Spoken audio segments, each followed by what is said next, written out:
Now Ebobisse! It's a dream debut for Jeremy Ebobisse in black and gold. Jeremy, I know you have a background a little different than most. Can you tell us a little bit about where you're from, where you grew up? Yeah, I grew up outside of Washington, D.C., in Bethesda, Maryland, but I was born in France, moved over as an infant. My parents are from Cameroon and Madagascar, so I call myself a citizen of the world. I mean, I hold all four of those countries pretty closely, have family all over the place, and I'm pretty well traveled, so it's special to incorporate all those into one household and share it with my teammates. Being born in France, I believe you would be the fifth French-born player on this LAFC roster. Have you been able to endear yourself or acclimate to that group? Yeah, I've been fortunate throughout my career. In Portland, we had a lot of French or French-speaking guys, and coming into the soccer room, I noticed that as well. So definitely have tried to gravitate towards the French connection, and if for no other reason, so my mom doesn't become disappointed that I've lost my French. Growing up in Beltway area, soccer I know is pretty big there, but how did you gravitate towards the sport, and how did your family background kind of propel you in that direction? Yeah, I always start with Cameroon when it comes to soccer. I mean, my dad played soccer growing up, bouncing around Cameroon, and we have this joke inside the family where he tells us he was a great player, and we kind of just laugh at him and ask for the proof, and it's never really there. So my brother and I like to say that we got our skills elsewhere, but it does start with Cameroon. And for them, they were in France when the '98 World Cup was going on, and France won. My brother was about 6.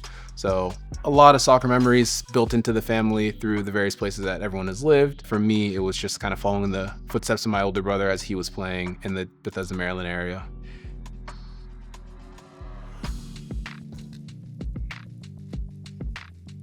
So it felt like soccer was in the works, but when did you know, you said, I'm pretty good at this and this is something I can pursue? I would say the turning point was when I was 15. I went overseas to trial with a Premier League club. At that point, that's when it became real to me. It became real to my parents, and that's when we kind of had to have some hard conversations. I don't think my parents got to where they got to because of the academic track, and the idea of me potentially not even going to college was like, that's an interesting conversation, one that my brother and my mother were all in on. They were ready to kind of jump off with me, but my dad took some convincing.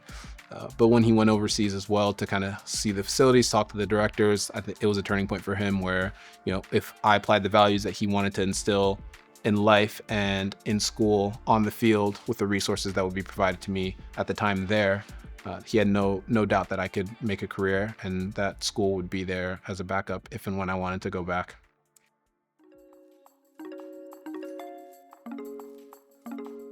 How were you able to continue the studies as a teenager and then fulfill that moment where you're able to go to an elite university to play soccer? That definitely presented some challenges. I got to Duke and I was 17 because my identity was so tied to the game and all these goals I had for myself. Freshman year was very challenging. Academically, I took the wrong classes, was missing classes for games. On-field performance wasn't going well, so naturally the social was just all out of whack as well. But it was a crucible that I needed, and it taught me a lot about just resilience and finding my way after a difficult period. So the spring and the fall really saw things start to turn around. The grades were back where I expect them to be.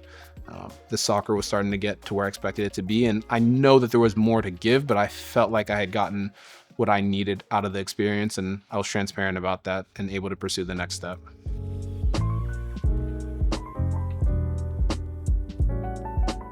You've always put a lot on your plate, and I wanted to ask you about being the co-founder, board member, vice president of Black Players for Change. Tell us about how it started, why it needed to be started, why it's so important that that's a part of everything we do here in Major League Soccer. Yeah, it started in 2020 when there was a lot of unrest going on in this country, and we felt like the league wasn't necessarily responding to the moment in the way that we would have liked.